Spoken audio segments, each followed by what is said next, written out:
Welcome to the video series dedicated to class 12 affiliated to Nepal Examination Board.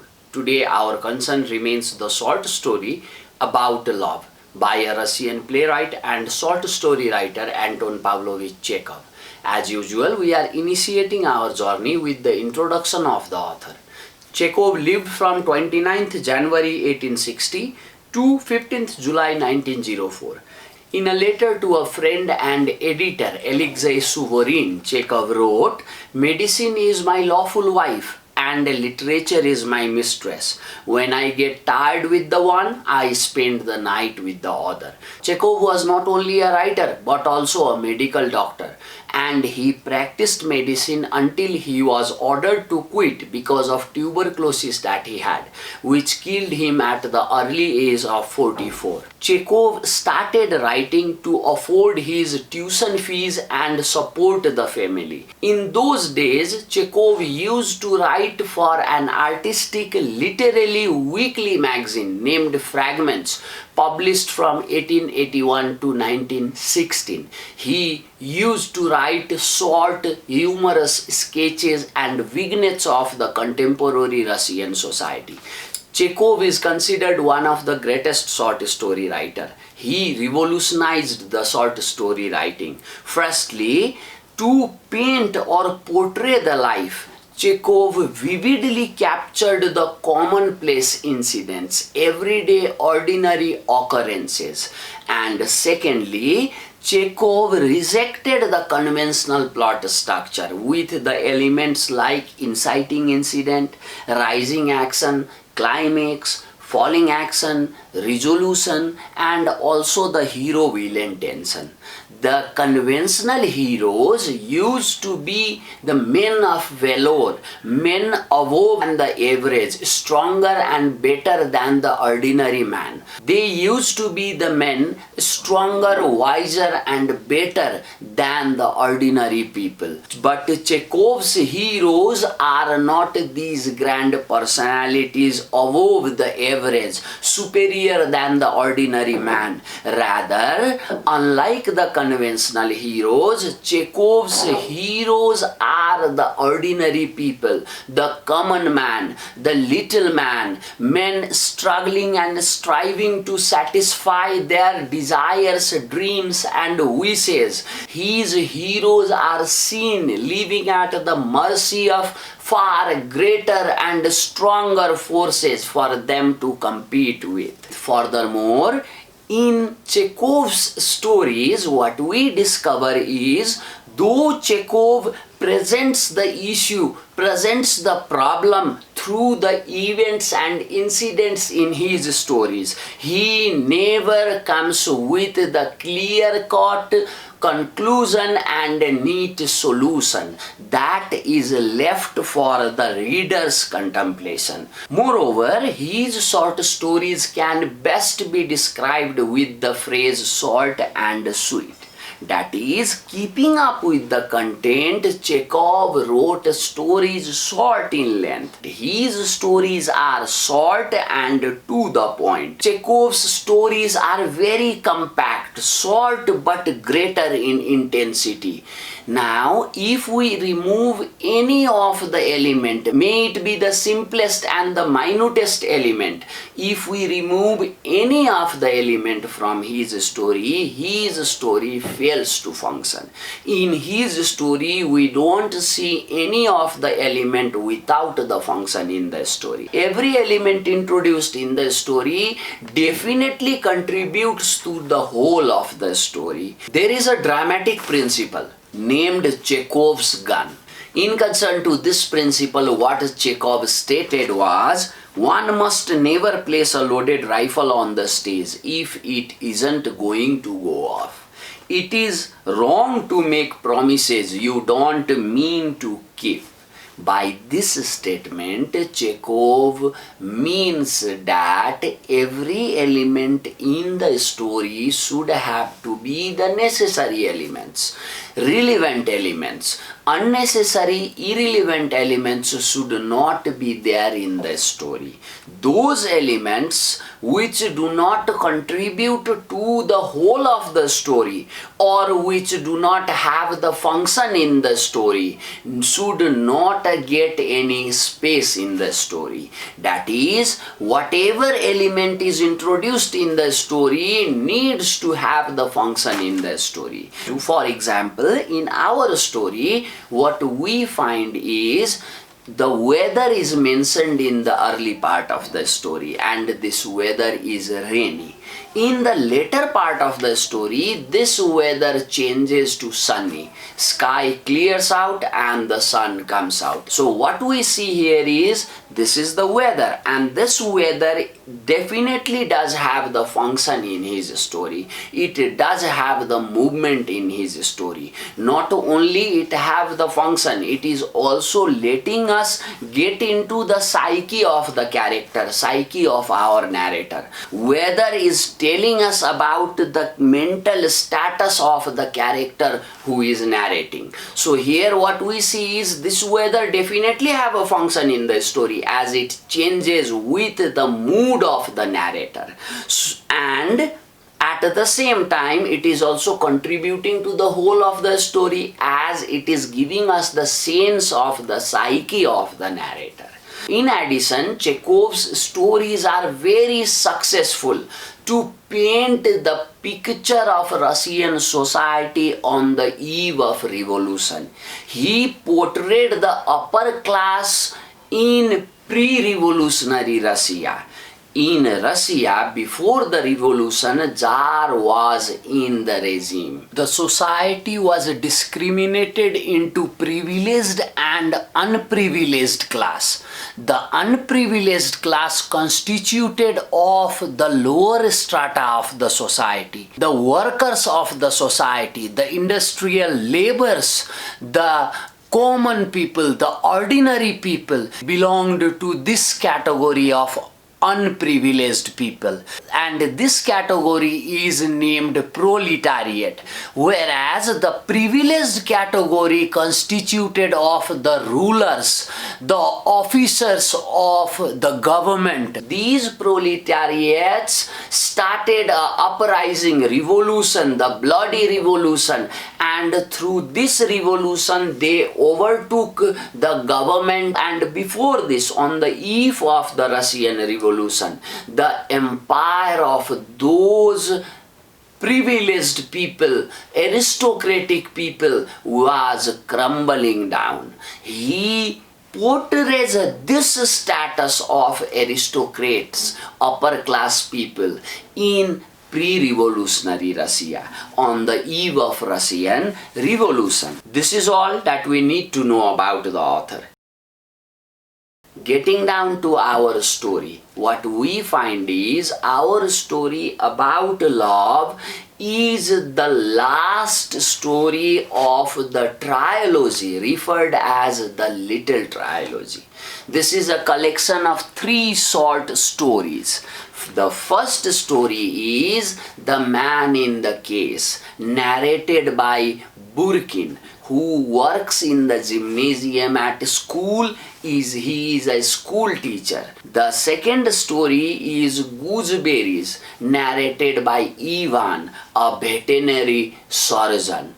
After that, the final and the last story is about love. To find out who is the narrator and what is he or she narrating, let's get into the story. Our story starts at Alohin's residence, where after the second hunting expedition, Burkin and Ivan have sheltered.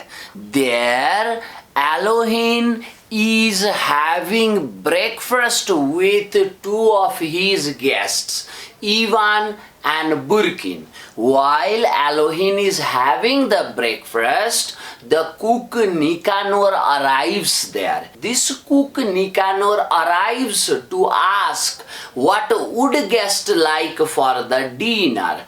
After asking about their choice, Nicanor leaves. And now Elohim relates Nicanor's love story to his guests, Ivan and Burkin. Now Elohim tells Nicanor's love story to his guests. This cook Nicanor is in love with a beautiful lady named Plasia. This Plasia is one of the servants at Elohim. Nicanor wants to marry Plasia, is willing to marry Plasia, but Plasia is not willing to marry Nicanor. She is good with the relationship. She wants to be in affair, but she does not want to marry Nicanor. Rather, she wants to stay just so without the marriage. But Nicanor, being a man of religion, his religious convictions forbid him to stay with a girl just so without the marriage. Thus, Nicanor wants to marry Plasia, but Plasia does not want to marry Nicanor. Nicanor has a violent temper as he drinks. When he is drunk, he swears at Plasia and assaults her, beats her.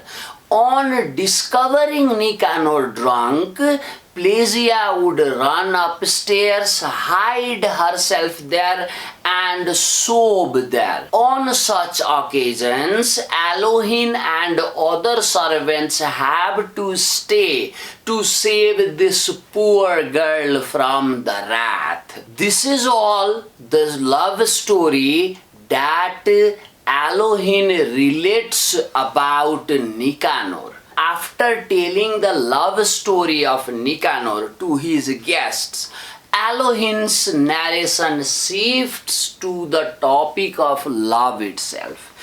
Elohim now tells love is difficult to pinpoint and define as such. Love is individual and the notion conventions of love vary from individual to individual. Love cannot be generalized.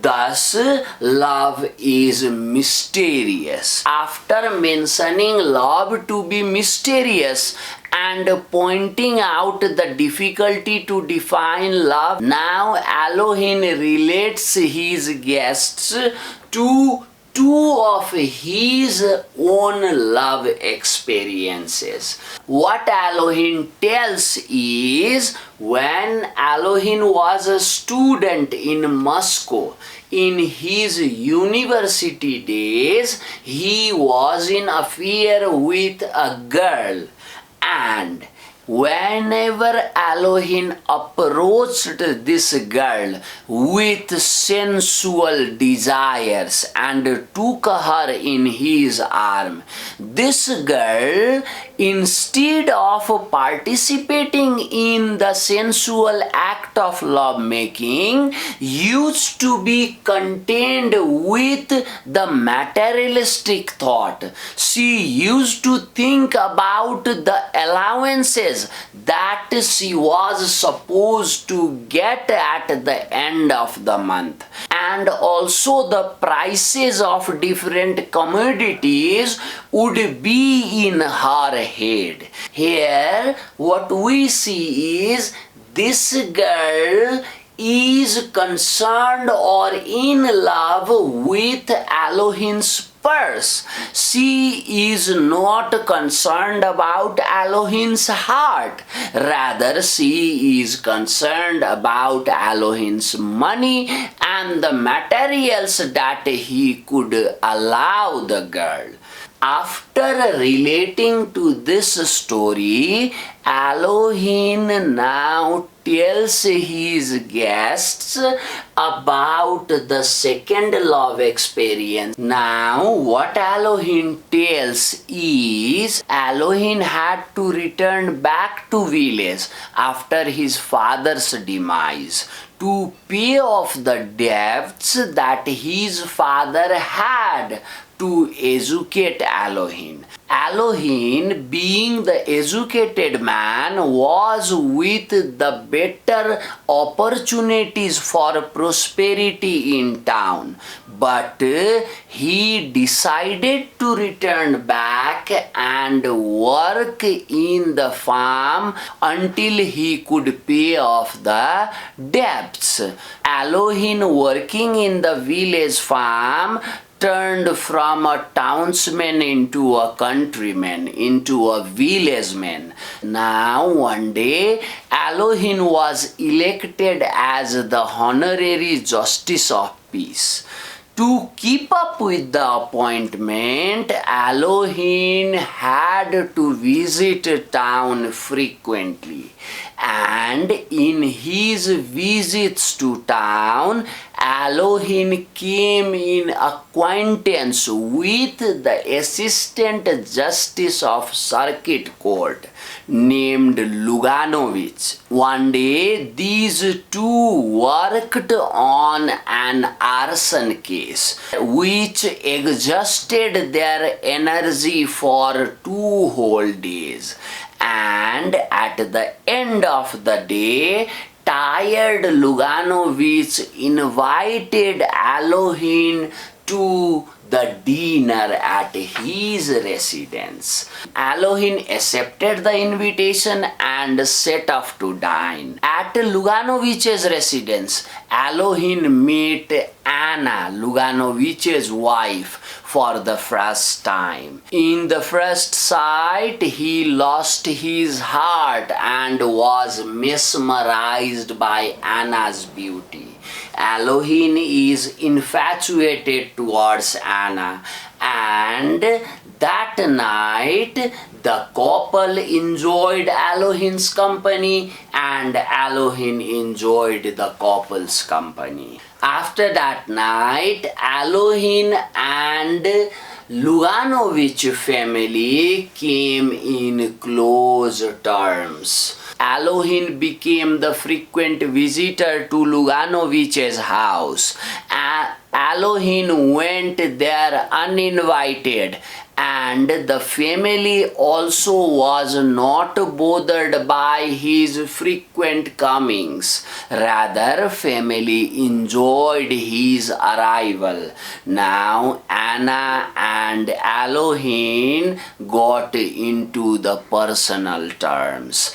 Anna and Elohim started seeing each other. Anna and Elohim started going to the theater. Anna and Elohim started walking together and spending time together. During this moment, Elohim was jealous of Luganovich and used to think that why this beautiful lady Anna had married this crooked old fella rather than marrying him. And now Anna was enjoying the moments with Elohim and Elohim was enjoying the moments with Anna. Though Anna and Elohim were in love with each other, they never expressed their feelings. Their feelings remained locked inside the heart-shaped box.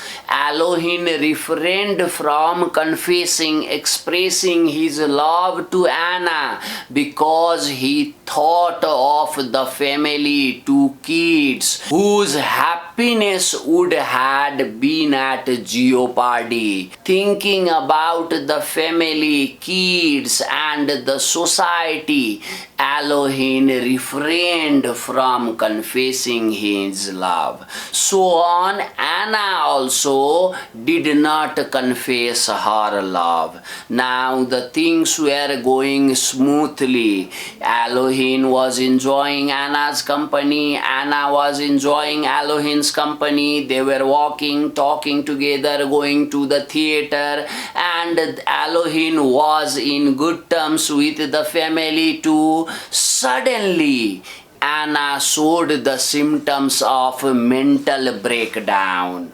and Luganovich was also appointed to the western province of the country. Now family planned for the set-off. Anna was being sent to Crimea for the treatment, and little later the family, Luganovich and the two kids, would leave for the western province. On the day of Anna's departure, a crowd had gathered to bid Anna adieu, to see Anna off. And there, before the final bell rang signaling the departure of the train, at the nick of the time, Elohim ran into the compartment where Anna was. Their eyes met. Overwhelmed, Elohim took Anna in his arms.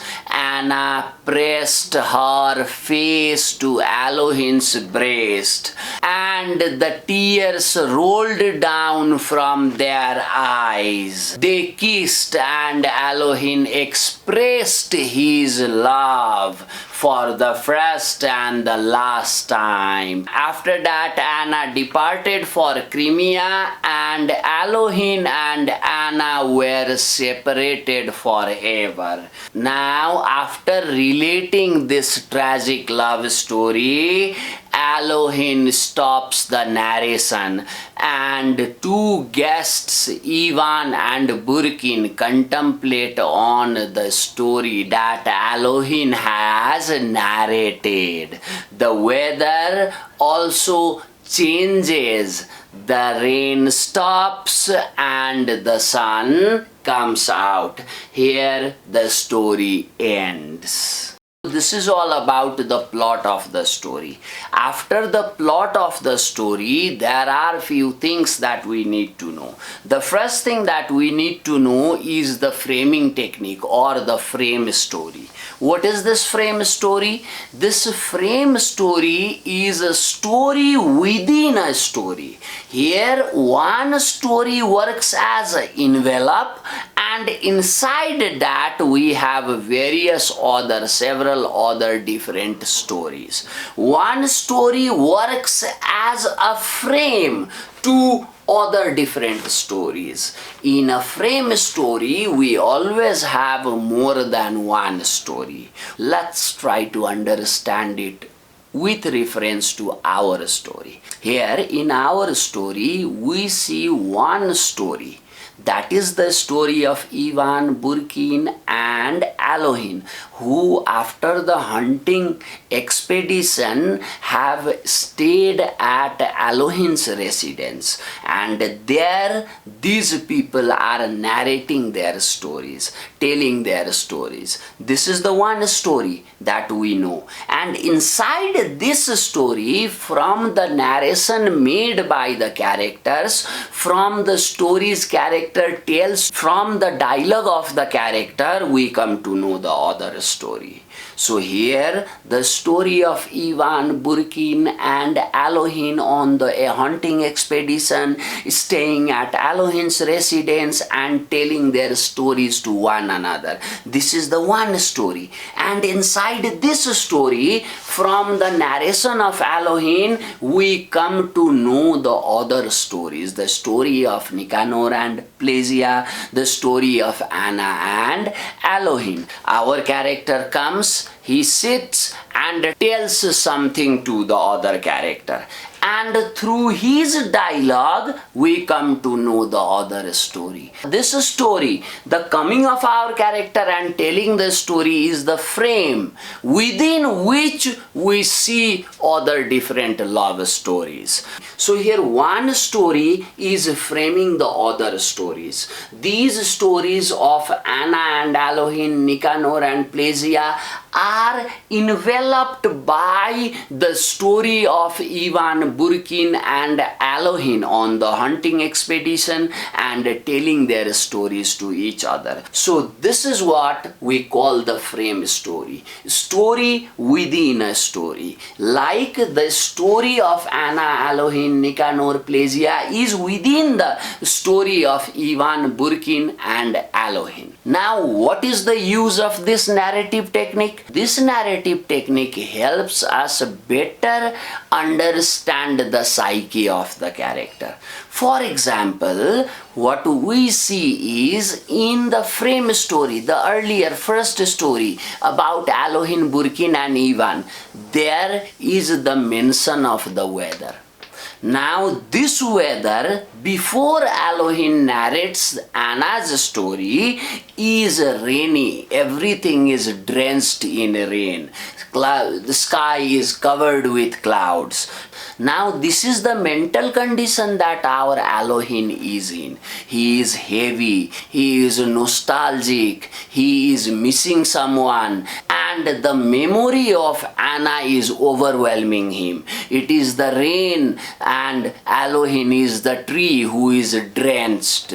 This psychic status of our character is known through the frame, and later at the end of the story this same weather turns sunny. The cloud vanishes and the sky turns clear, sun comes out. That is, after expressing whatever was locked inside his heart, Alohin is free. Now he is like the clear sky. Now this understanding of Alohin's psyche is only possible through the frame story. If author would have only mentioned the love stories, we would not have the place to have the psychic print of the character. But in this frame position, we are clear about the psyche of the character. Authors accomplish this narrative technique in various different ways, like our author have done. He have presented the character, and this character is saying something to the other character, and from the dialogue we come to know the story. Like Alohin is one character, Burkin and Ivan are the other characters. Alohin tells this story to Ivan and Burkin, and from his narration we come to understand the other stories. This is one of the way how author accomplishes this framing technique. The second way is the character comes, sits and starts writing the story, and from his or her writings we are revealed of the story. After this, what we need to know is the issue of love.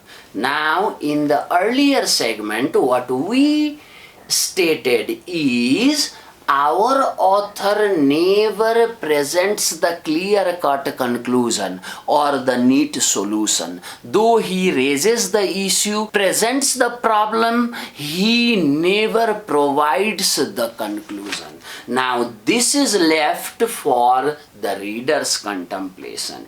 Here too, what we see is he presents the issues of love, and through the portrayal of these three issues, he is trying to show us the complexity of defining love. He is trying to show us the nature of love, that it is mysterious. The idea is love cannot be generalized And the notion of love working for one couple, one individual may not work for the other individual, other couple. So love is mysterious, that cannot be pinpointed. This is the main issue. And now to present this issue, our author has presented us with three different types of love. The first type of love that we are presented with is the love story between Nicanor and Plagia, which is the example of a sensual love. Here, Nicanor wants to marry Plagia. Plagia does not want to marry Nicanor. Nicanor's religion forbids him to stay, but still Nicanor is staying, and Plagia, in spite of enduring the physical sufferings, is staying. What is happening here is both are attached to each other. Both are in relationship for the gratification of sensual desires. They are connected for the sake of physical pleasure. Or else Plagia would have agreed to the marriage, and Nicanor would also have flowed with his religious convictions. Now Nicanor is not staying with his religious convictions, and Plagia, in spite of the troubles, is with Nicanor. This shows that they are together just for the satisfaction of their sexual urges.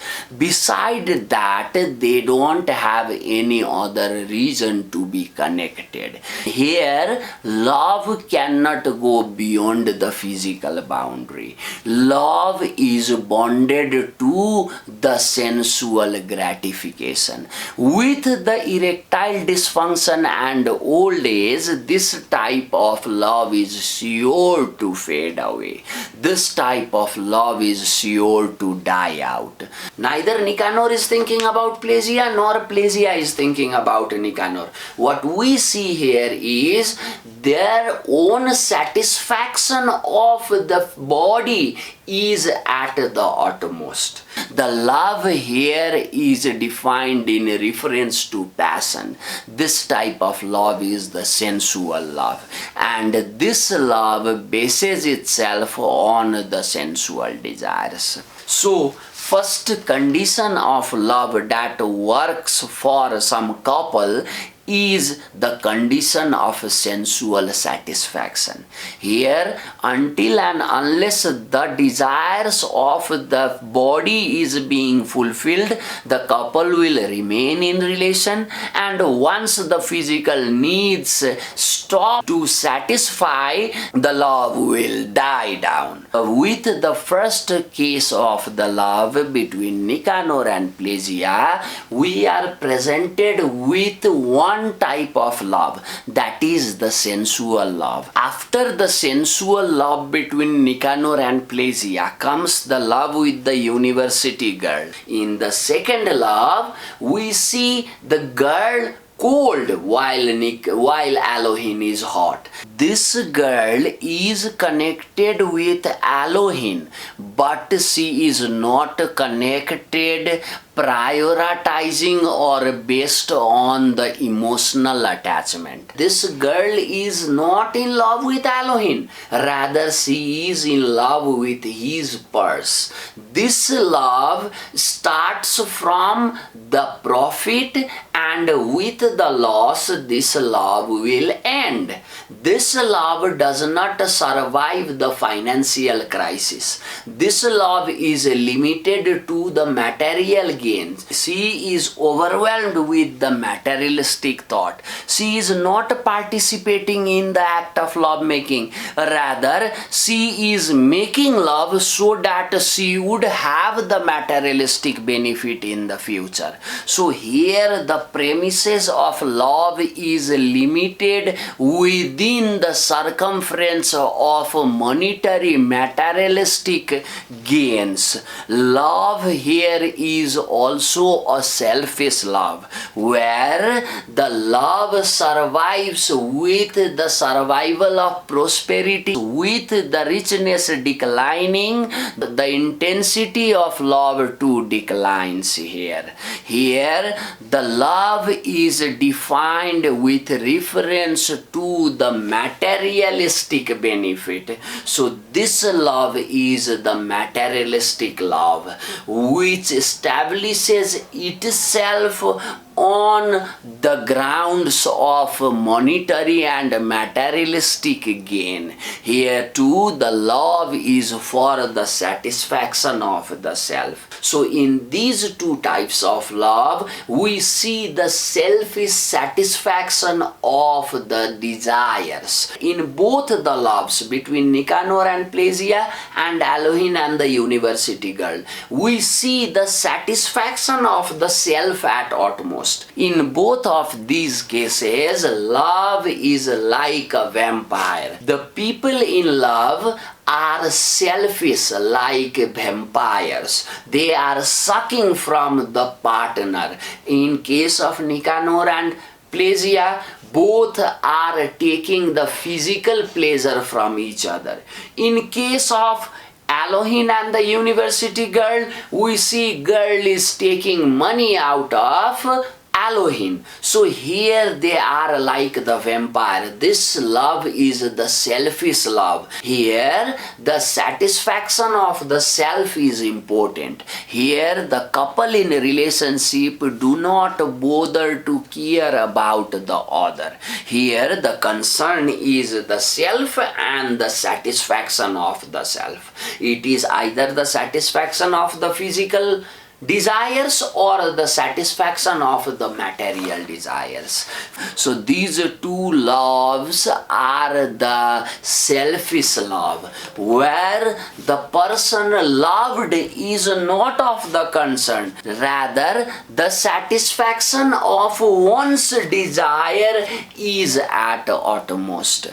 And the final love that we are presented with is the spiritual love that we call the Platonic love, which occurs in the spiritual realm. This type of love does not limit itself either to the physical boundary or to the materialistic boundary.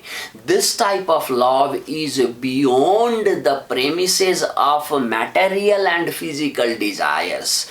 Anna and Alohin, concerned about the others in their circumference, refrained from expressing their love, refrained from satisfying their physical or materialistic desires. Here we see Anna and Alohin's love not based on either the sensual gratification or the materialistic desires. Anna and Alohin refrained from expressing their love, refrained from being intimate physically. Why? For the sake of others, for the sake of two kids and the husband, the family. So here love is not like a vampire, selfish. Rather, love is something where one sacrifices the self for the pleasure of the other. As in her inability to express love suffers the mental breakdown, so on, once the family offers financial aid to Alohin, but Alohin refuses this aid. Here the materialistic gain is also not the concern in love. Here love is like a candle that extinguishes oneself to light the others, to make others happy. This type of love transgresses the physical boundary, transgresses the physical premises of senses, sensibility, and the luxuries. And this love is beyond the apparent realm and occurs in the transcendental realm. This love is the connection of soul. With the separation, the love between Anna and Elohim never dies out. Rather, the love remains as strong as it was in the first day till the last day. So this love is not the love that is like the vampire which extracts pleasure from the other.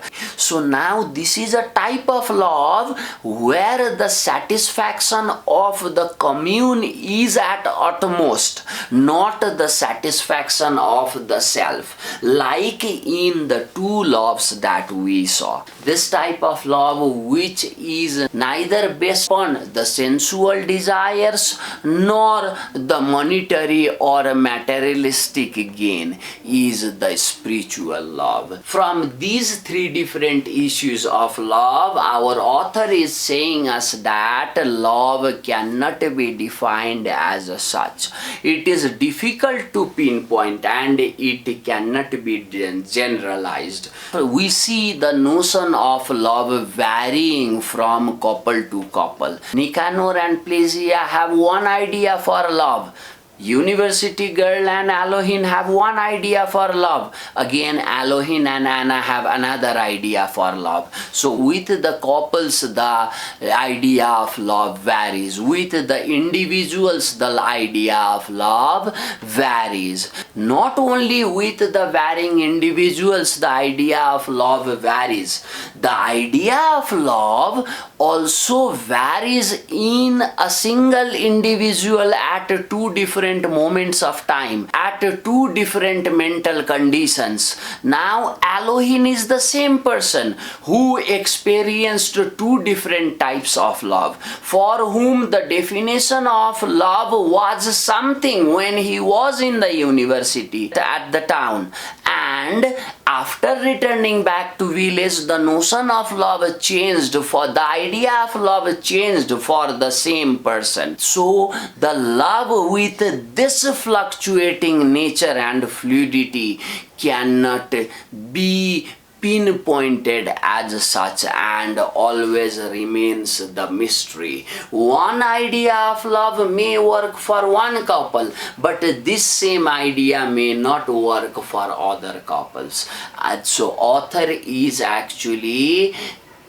presenting this idea, this complexity of defining love through these three issues. Now the final and the third thing that we need to know is the portrayal of upper class on the eve of revolution in Russia. What we said earlier is our author portrays the picture of upper class on the eve of revolution. Now, how is the upper class portrayed in our story? To know this, we need to know the brief background of Russia. Now, Russia, before the revolution of the lower class people, was ruled by the Tsar. Tsar was in regime, and this was the period when the society was divided. Privileged class were the people with all the opportunities, all the economy, every facility of the nation at their disposal, and underprivileged were the people, the common people, ordinary man, who had no access either to economy or to any other resource of the nation. Now these people, underprivileged people, united together, and the uprising, the revolution, the bloody revolution overtook the nation, throwing Tsar out of the throne. These unprivileged people established their regime in Russia. And when the uprising was on the horizon, the Russian aristocracy was crumbling down. This aristocracy was in its decline, and at this moment of time, the propounders and the members of this privileged society were busy in various different affairs and propagandas and controversies and also various different activities to save them from the fall, to save them from the ruin. These people were busy in various different activities, but ultimately they could not save themselves. All the labor, all the energy they exhausted to save their legacy was in vain. It was of no use. Now, how is Alohin like the pre-revolutionary Russian upper class people? The first thing what we see is Alohin represents the aristocratic class. He is with the servants, cook, Plesia and other servants. He has a village farm, educated in town. Who were the people sent to town, have access to education at that moment? They were the rich aristocratic upper class people. So this shows us that this Alohin belongs to the upper class. After that, what we see is Alohin is in debt and he is working at the village farm. Now he is working. Our author presents the image of squirrel running in a cage. That is how Alohin is working. He is working like a squirrel running in a cage. That means the efforts Alohin was putting to save his legacy, to get his ancestral inheritance out of the debt, all the labor were in vain. It is of no use at all. Like the squirrel running inside a cage is running for nothing. There is no destination for him to reach. Purposelessly that squirrel runs, exhausts its energy and kills itself before the natural death.